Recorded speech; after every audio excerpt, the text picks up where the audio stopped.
اگر ایسے ہر زبان جاننے والے کو، زبان پر ملکہ حاصل کرنے والے کو ہم قرآن کریم کا اپنی مرضی کے مطابق ترجمہ کرنے کا اختیار دے دیں تو قرآن کی دجیاں بکھر جائیں، اس کے معنی اور اس کے مطالب کچھ سے کچھ بن جائیں۔ اس لیے علماء تفسیر اور علماء امت اس بات پر متفق ہیں کہ الفاظ کے جو معانی ہے دیکھنا یہ چاہیے کہ صحابہ کرام نے، خود نبی کریم صلی اللہ علیہ وسلم نے، تابعین نے، صلحاء امت نے اور ائمہ امت نے اس کا ترجمہ اور تفسیر کیا کیا۔ یعنی خالی زبان کے بل بوتے پر قرآن کو نہیں سمجھا جا سکتا۔ اس کے لیے نبی کریم صلی اللہ علیہ وسلم کی حیات مبارکہ کو جاننا ہوگا، ان کے اقوال کو پہچاننا ہوگا، ان کے احکامات کو جاننا ہوگا، اور نبی کریم صلی اللہ علیہ وسلم کے تربیت یافتہ ساتھی جنہیں صحابہ کرام کہا جاتا ہے، ان کی زندگیوں کی بھی پہچان ہونی چاہیے۔ دیکھنا چاہیے کہ تعلیم و تعلم کے حوالے سے ان کی کیا گفتگو ہے، وہ قرآن کی کس آیت کا کیا ترجمہ اللہ کے نبی صلی اللہ علیہ وسلم کی تعلیمات کی روشنی کے اندر کرتے ہیں، پھر معاملہ آگے چلے۔ گویا کہ قرآن کریم کو سمجھنے کے لیے، اللہ کی بات کو جاننے کے لیے نبی کریم صلی اللہ علیہ وسلم کی تعلیمات کو بھی جاننا ہوگا اور اس کے اسوہ حسنہ کو بھی پہچاننا ہوگا، اور صحابہ کرام کی زندگی اور ان کی اعلیٰ تعلیمات اور فرمودات نبوی صلی اللہ علیہ وسلم کی جو تشریحات کرتے ہیں اس کو بھی پہچاننا ہوگا۔ اس کے بغیر قرآن سمجھ میں نہیں آئے گا، قرآن کی تعلیمات سمجھ کے اندر نہیں آئے گی، قرآن کے احکامات سمجھ کے اندر نہیں آئے گی، قرآن کی نواہی تمہاری سمجھ کے اندر نہیں آئے گی۔ تو گویا کہ اس بات پر ہمارا اتفاق ہو گیا کہ قرآن کریم کو سمجھنے کے لیے حدیث ایک بہت بڑا مصدر ہے اور ایک بہت بڑا ماخذ ہے اور ایک بہت بڑا منبع ہے جسے ہم پہلو تہی نہیں کر سکتے۔ اب حدیث کی دو قسمیں، ایک حدیث کو حدیث قدسی کہا جاتا ہے اور ایک کو حدیث نبوی صلی اللہ علیہ وسلم کہا جاتا ہے۔ حدیث قدسی تو وہ ہے کہ جو قرآن نہیں ہے لیکن اللہ کی بات ہے، اور اللہ نے اپنی بات 30 پاروں کی شکل کے اندر اپنے پیغمبر صلی اللہ علیہ وسلم کو نہیں بتلائی۔ قرآن کے علاوہ جو اللہ نے اپنے نبی صلی اللہ علیہ وسلم کو احکامات یا باتیں بتلائی ہیں، جس میں روایت کرنے والے اللہ کے نبی صلی اللہ علیہ وسلم ہیں لیکن بات اللہ کی ہے، لیکن وہ قرآن نہیں۔ یعنی قرآن وہ ہے جو نماز کے اندر پڑھا جاتا ہے، حدیث قدسی نماز کے اندر نہیں پڑھی جاتی اور نہ نماز کے پڑھنے والے کے لیے کوئی کفایت کرتی۔ ہاں الفاظ ضرور اللہ کے ہیں لیکن اس کا درجہ اور اس کا مقام اور اس کی حیثیت اور اس کی منزلت قرآن جیسی نہیں۔ لیکن راوی جو ہیں وہ اللہ کے نبی صلی اللہ علیہ وسلم ہیں، فدا و ابی و امی، اور اس کا متن اور اس کی گفتگو جو ہے وہ اللہ عز و جل کی طرف سے۔ حدیث نبوی ایسی بات، ایسا حکم، ایسی تشریح اور ایسی وضاحت جو اللہ کے نبی صلی اللہ علیہ وسلم نے کی ہو اور صحابہ کرام اور بعد کے اندر آنے والے صلحاء امت اور محدثین اور بزرگوں نے وہ بات ہم تک پہنچائی۔ احادیث قدسیہ اس کی مختلف کتابیں ہیں، اس کی تعداد ہزاروں میں ہرگز نہیں ہے، چند سو ہے، اور چند سو کے اندر بھی جو تعداد بتائی جاتی ہے وہ تقریباً 300 کے لگ بھگ ہے۔ اب آ جائیے حدیث نبوی صلی اللہ علیہ وسلم کی طرف. اس کی 3 قسمیں ہیں. ایک قسم تو یہ ہے کہ اللہ کے نبی صلی اللہ علیہ وسلم نے حکم دے دیا کہ یہ کام کرو، جیسا کہ فرما دیا خذوا عنی مناسککم صلوا کما رأیتمونی اصلی.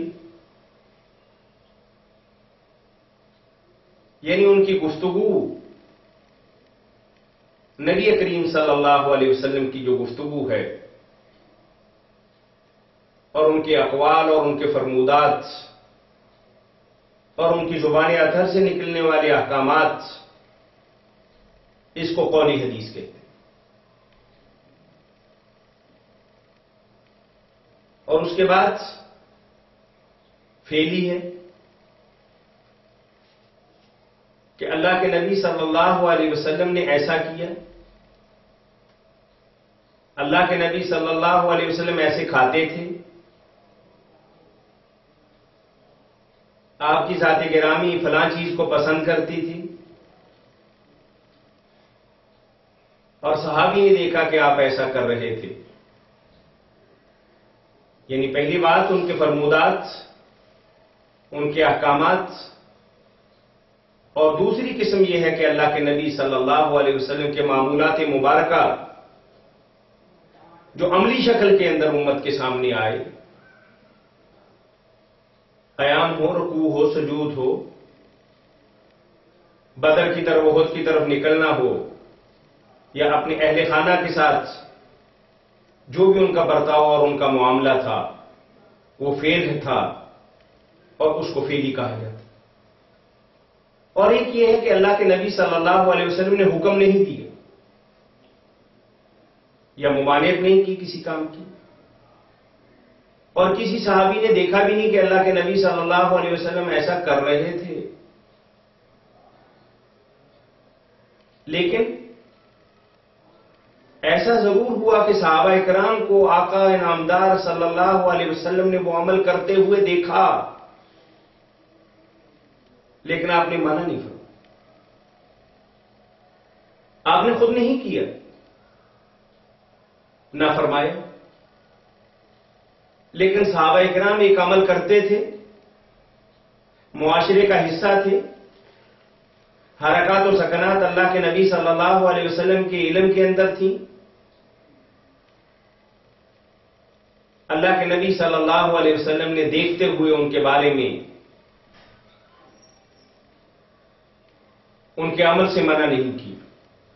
اس کو تقریر کہتے ہیں. ایک جو میں بات کر رہا ہوں اس کو بھی تقریر کہتے ہیں، اور اس کو بھی تقریر کہتے ہیں کہ اللہ کے نبی صلی اللہ علیہ وسلم نے اس کو برقرار رکھا. جیسے ایک صحابی کہتے ہیں کہ ہم اللہ کے نبی صلی اللہ علیہ وسلم کے عہد مبارک کے اندر کننا نقرع الباب بالاظافر، یعنی کہ ہم دروازہ اپنے ناخنوں کے ساتھ کھٹکھٹایا کرتے تھے، اور آپ نے منع نہیں فرمایا. کچھ اور واقعات بھی آتے ہیں کہ صحابہ کرام کے معمولات اور معاملات اللہ کے نبی صلی اللہ علیہ وسلم کے علم کے اندر تھے اور پوری طرح آپ کو پتا تھا، لیکن آپ نے کسی بھی بندے کو یا بندی کو اس کام سے منع نہیں فرمایا. تو اب تک کی ہماری گفتگو یہ ہوگی کہ اللہ کے نبی صلی اللہ علیہ وسلم کی حدیث 3 طرح کی ہے، یا قولی ہوگی، یا فعلی ہوگی، اور یا تقریری ہوگی. اب حدیث کے بارے میں ایک اور بات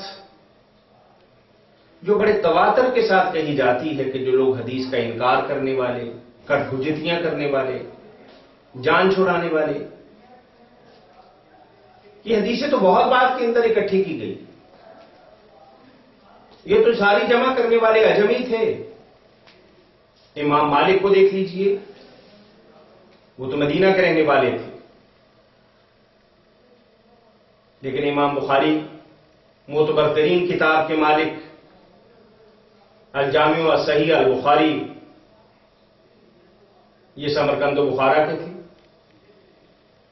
ابن نسائی کو دیکھ لیجئے، یہ بھی کسی اور علاقے کے تھے. امام ترمذی ایران کے لگ بھگ کسی علاقے کے تھے، امام مسلم نیشاپور کے تھے.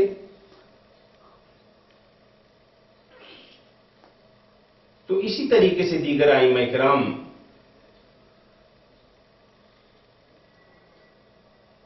ان کا عرب کے ساتھ کوئی تعلق نہیں تھا.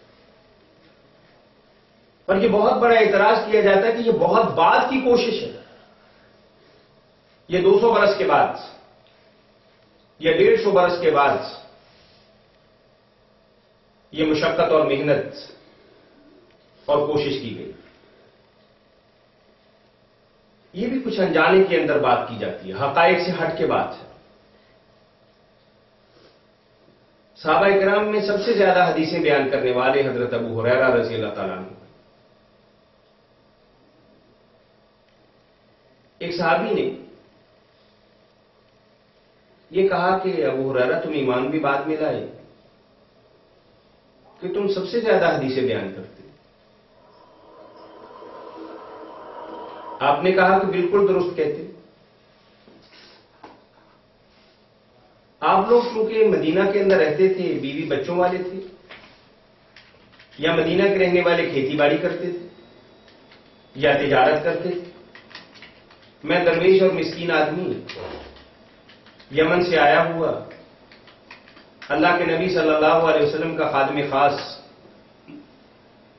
اور میرا ٹھکانہ، میرا رہنا سہنا مسجد نبوی کے اندر تھا، صحاب صوفہ میں سے میں تھا.